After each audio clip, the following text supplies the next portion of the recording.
The way that we define success is very different from other people. Sometimes I think that if it weren't for my family, I wouldn't know what to do with my life. It's one of those things where you have to be in the moment and really just absorb everything that's happening.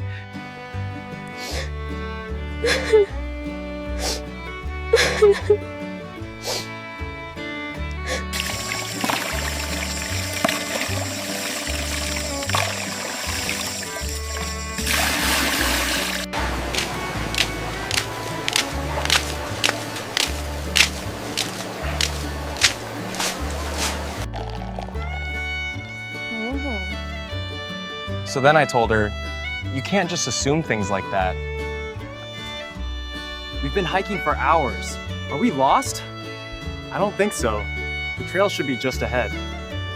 I was thinking we could go for a hike this weekend, explore that new trail. Oh, that sounds like a great idea. What time were you thinking? So if you look at the egg, it's perfectly symmetrical, right? Yeah. Where do you think we should go next on our journey?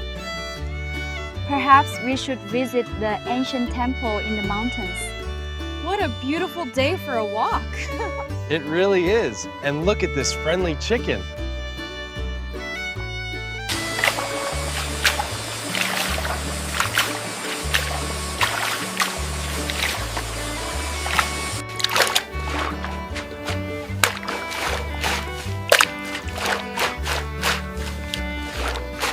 The morning broke gently over the valley, spilling liquid gold across the worn rooftops and the damp, breathing earth. Tieu Ca sat by the open doorway, the light curling around her like a shy cat, hesitant yet tender.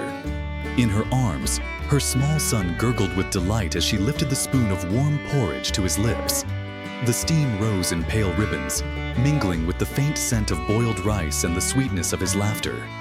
Each sound he made was soft, bell-like, cutting through the heavy silence that so often wrapped itself around her home. "Eat well, my dear," she murmured, brushing a stray grain from his chin with her thumb. "Grow strong. Grow happy."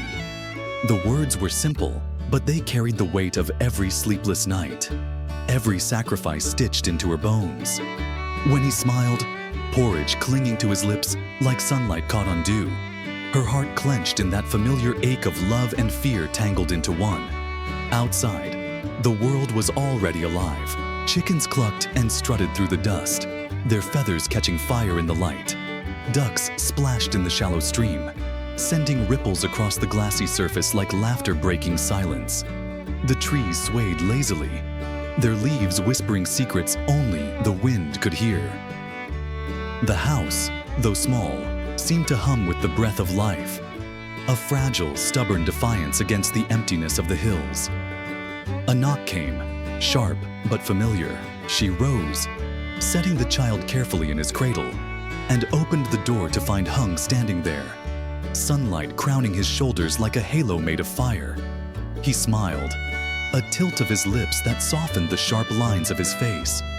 "Morning," he said, voice low, carrying the calm authority of someone used to being obeyed. "Morning," she replied, dipping her head slightly. "You're early. I told the team to cut down the trees," Hung said as he stepped inside, glancing around with quiet approval. "They'll bring them to your land this afternoon. I thought I'd come and see how you are. If you want, I'll help you peel the bark later. If the wood sits too long, worms will find it, and it'll stain your walls before you even build them." The words should have sounded casual, but to her they were heavy with meaning. Someone thinking ahead for her, for once. She swallowed the sudden lump in her throat. "That would be kind of you." He shrugged, but there was something softer in his eyes.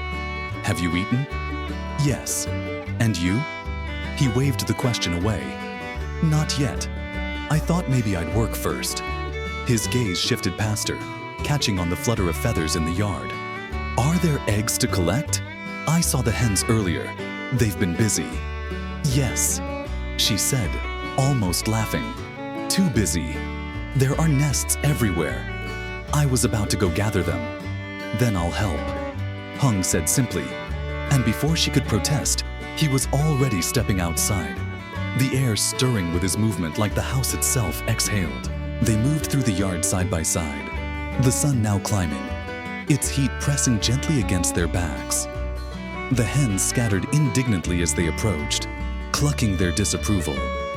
One by one, they found the hidden nests tucked beneath bushes, behind the water jars, in the shadows where the earth stayed cool. Tieu Ca knelt carefully, lifting each egg as though cradling moonlight. Hung held the basket, his large hands surprisingly gentle. "These are beautiful," he said, studying the smooth shells. "They're local," she replied softly. 5,000 each. People pay more for these. They say the yolks are brighter." "And are they?" he asked, glancing at her. "Yes," she said, and for a moment, their eyes caught, her dark gaze steady despite the shyness creeping up her neck. When the basket was full, they carried it to the stream. The water there ran clear and cold, sliding over the rocks with the voice of 1,000 years. She dipped the eggs carefully, rubbing away dirt with her thumb. He crouched beside her, sleeves rolled, his reflection fractured in the ripples. "Be careful," he said quietly as one egg slipped. He caught it before it cracked, holding it in his palm like something rare. "They're fragile, like lives." Her breath stilled, caught by the unexpected softness in his tone. She said nothing, only nodded, and continued washing. They laid the clean eggs in a shallow basket lined with chaff. Hung watched her hands, the way they moved with precision, as if each motion was part of a ritual. There was a silence between them now, not empty, but humming, like the pause between heartbeats. Finally, Hung stood, brushing the water from his hands. "I have work at the company," he said, his voice returning to its usual clipped certainty. "I'll help with the wood later. Don't carry too much alone. Especially not now." Her hand instinctively rested on her rounded belly, a protective gesture so natural it hurt. "I'll be fine," she said, though her voice was thin. He looked at her for a long moment, as though weighing her words, then gave a single nod. "Rest when you can." And with that, he left, his figure cutting across the sunlight, disappearing down the dirt road. The yard seemed quieter after he was gone, the world folding in around her once more. She stood by the stream, the basket of eggs heavy in her hands, and for the first time all morning, the loneliness crept back like a shadow returning to claim its place. The sun had climbed higher by the time Hung reached the ridge where the forest rose like a wall against the horizon. The air thinned here, sharp with the scent of pine and old earth, carrying whispers of time itself. He dismounted from his motorbike, boots sinking into soil rich as ink, and stood at the edge of the slope. Before him stretched the old grove, towering trunks with bark like cracked stone, their crowns tangled high in the sky. The trees stood silent, massive, like ancient sentinels who had watched generations come and go and learned the art of indifference. A man waited near the path, his hands clasped behind his back, the lines on his face cut deep from years of mountain wind. "They're over 20 years old," he said without preamble, his voice dry as autumn leaves. "Straight, solid, slow-grown. This is not plantation wood. This is patience turned to flesh." Hung stepped closer, laying his palm against a trunk. The bark was cold, rough, almost alive under his skin. 20 years, longer than most dreams survived. He could almost feel the slow crawl of decades inside it, rings hidden beneath layers of weather and silence. "How much?" Hung asked, his tone flat, almost bored, though his mind was already racing with figures. Transport costs, labor, the unpredictable cruelty of markets. 1 billion, the man said simply. Hung's eyes narrowed. Too high. They stand too far from the road. You'll need heavy machines to pull them out, and the ground here is soft. You'll lose half the profit to the mud. The man tilted his head, a faint smile like a blade. 900 million then, not lower. Hung hesitated, silence stretching like wire. The forest held its breath. Then he nodded once, crisp and final. 900. Have the papers ready. We'll sign this afternoon. The man's smile deepened, showing teeth this time. They clasped hands, the deal sealing itself not in ink, but in the weight of their grip. As they walked back down the slope, Hung glanced once more at the trees. For a fleeting moment, he felt something like guilt stir in his chest at the thought of tearing them from the earth, ending their long, patient vigil. But he pushed it away. Wood was wood. Emotion had no place in business. Far below, in the small market where the valley opened like a hand, Tieu Ca stood behind her basket of eggs, the sunlight striking the shells until they glimmered like pearls. The market was loud, alive with the calls of vendors and the clash of tin pans. The air smelled of chili, fish sauce, and ripe mangoes splitting under the heat. 15,000 for 10, she said gently to the woman before her. The woman frowned, inspected an egg as though it were a secret, then nodded. Coins clinked, cool against Tieu Ca's palm. She smiled, but it did not reach her eyes. Behind the smile was the calculation of survival, the cost of rice, of cloth, of the doctor who might come when the child inside her decided to enter the world too soon. She sold another dozen, then another, each exchange like a small victory snatched from a world that never stopped demanding. Her feet ached, her back burned. The weight of her belly pulled at her spine like a silent anchor. Yet she stood tall, her voice soft but steady, her hands moving with the quiet precision of someone who had no choice but to endure. When the basket was finally half empty, she stepped back, pressing a hand against her lower stomach. The child inside shifted, a small flutter that both soothed and frightened her. Just a little longer, she whispered, as if the unborn could hear. We will build you a home. We will make this world soft for you, no matter how hard it is for me. Around her, the market roared on, uncaring. The sun beat down like a hammer. But she stayed until the last of the eggs were gone, the coins tucked safely into the fold of her sleeve. Then she turned toward home, her body trembling with exhaustion, her heart steady with resolve. The roar of machinery shattered the still air as Hung oversaw the loading. The forest that had stood untouched for decades now trembled under the growl of chainsaws and the guttural groan of engines. Massive trunks, stripped of their branches, lay like fallen beasts across the clearing, their pale cores gleaming under the afternoon sun. Dust rose in choking clouds, catching in Hung's throat as he barked orders, his voice cutting through the chaos like steel. Men strained against cables, their muscles taut, faces slick with sweat and sawdust. Each log groaned as it was heaved onto the flatbed trucks, the chains biting into their bark with cruel precision. The air smelled of resin and decel, the perfume of destruction and profit. Hung's eyes followed every motion, calculating weight, balance, time, never letting himself think of the forest as anything but numbers now. To think otherwise would be weakness. Yet, as the last log rolled into place with a dull final thud, he felt something in his chest twist. The trees were gone now, silenced. The clearing stood raw and exposed, the soil scarred like skin ripped open.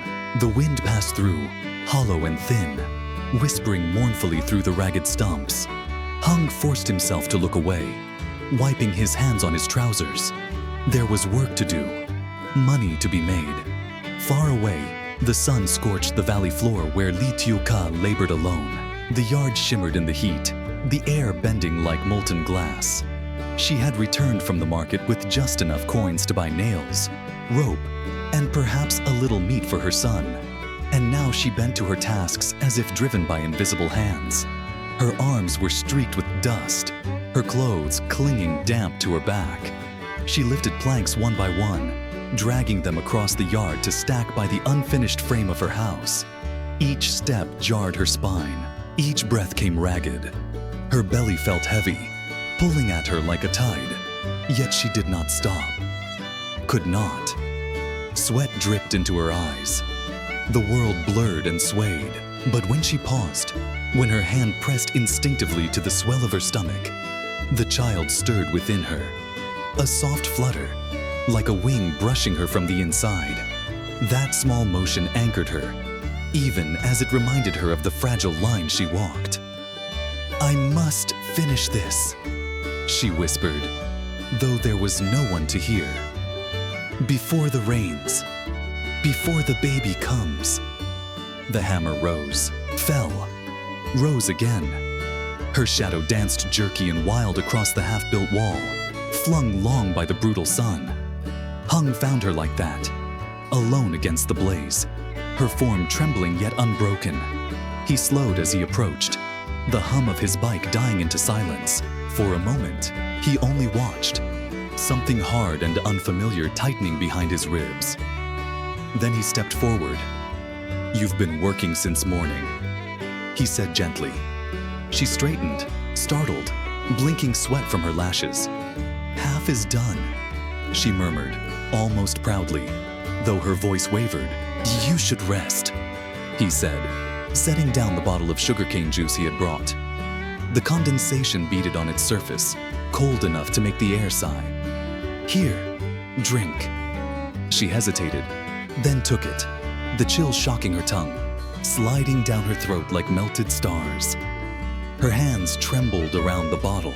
"I told you I'd help," Hung said, crouching to lift a plank with infuriating ease. "You shouldn't be doing this, not while carrying a child." "I can't wait," she said, lowering herself slowly onto a stool. "If I wait, nothing will be ready. The baby needs a roof." "You'll have one," Hung said firmly. "We'll build it. I'll find palm leaves, cheaper, cooler than iron sheets. It will be good for summer." She gave a small, exhausted smile. Palm leaves would be beautiful. They worked side by side as the sun tilted west, its fury softening to a dull burn.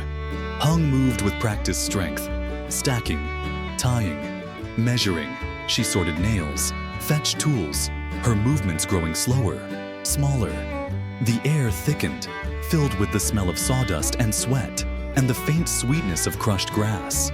When they paused, Hung peeled a mangosteen and handed her the soft white flesh. "Eat. You've lost color." She took it gratefully, the sweetness bursting across her tongue, so bright it hurt. He asked about her son, Anne, and she told him he would soon go stay with her mother for the summer. Her voice carried a faint sadness, like wind slipping under a door. "That will give you time to rest," Hung said. "Or time to work," she replied softly. He looked at her, but said nothing. Then, without warning, the world tilted. One moment she was standing, handing him a piece of twine. The next, her face drained of all color, her lips parting soundlessly as her eyes rolled back. The twine slipped from her fingers like a falling snake. "Tieu Ca!" Hung shouted, lunging forward just as her knees buckled. She crumpled bonelessly against him, her body frighteningly light, frighteningly still. "Tieu Ca! Hey, stay with me." His voice cracked. His hands shook as he brushed the damp hair from her face. Her skin was cold despite the heat, her breath shallow, or maybe not there at all. He couldn't tell, panic roaring too loud in his ears. He called her name again, louder, desperate. The yard seemed to contract, the sky collapsing inward, the sun burning white-hot around them. The half-built walls leaned like watchful ghosts. Even the chickens had gone silent, as if the world itself was holding its breath.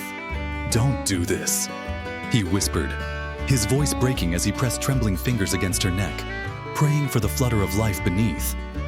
And then, faint, but there, a pulse. Weak, fragile, but there. Hung's lungs unlocked in a ragged gasp. He gathered her into his arms, cradling her as though she were made of glass. "Hold on," he murmured fiercely, his cheek against her cold temple. "Just hold on."